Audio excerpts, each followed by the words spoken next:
Pastor Iga Augustine Owekawala ye musajja ayogeza ensi obwama olw'ebyamagero byakola. Bw'oba oyagala okumulaba ogenda mu tawuni n'obuuza emmotoka ezigenda e Kawaala ewa Pastor Iga. Oyinza n'okugenda paaka empya we yazze n'obuuza ezigenda ewa Pastor Iga. N'olwekyo jangu nga bw'oli ojja kuwonyezebwa mu linnya lya Yesu Omunazaleesi. Hallelujah. Ekigenda okubeera e Kawaala ku mulundi guno kinyeenya magi olw'ebyamagero Mukama byakozesa omusajja wa Katonda Omusumba Iga Augustine abizaayo era nga ku mulundi guno ku Saturday ya wiiki eno ekiro ssaawa 7 tutegeeza eggwanga lyonna okujja ku kyaki y'Omusumba Iga okwefuna ekikopo kya caayi wamu ne toosi y'omugaati byategese okugabula abantu be.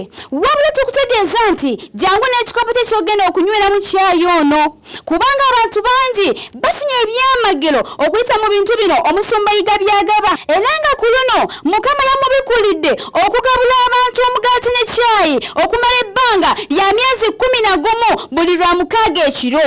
Ate ku Sande eno Omusumba Iga akutegeeza nti jangu ne keyholder yo ajanjulayo mu maaso ga Mukama osobole okufuna ebisumuluzo byogenda okussa ku keyholder eyo ate nga bya nnyumba yo oba emmotoka yo. N'olwekyo mukwano tosubwa okujja e Kawaala ku Saturday ya wiiki eno wamu ne Sande lwe mugenda okuleeta keyholder munange osobole okwetwalira ennyumba yo wamu n'emmotoka yo temusubwa.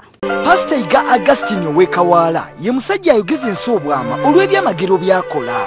Bw'oba oyagala okumulaba ogenda mu tawuni n'obuuza emmotoka ezigenda e Kawaala ewa Pastor Iga.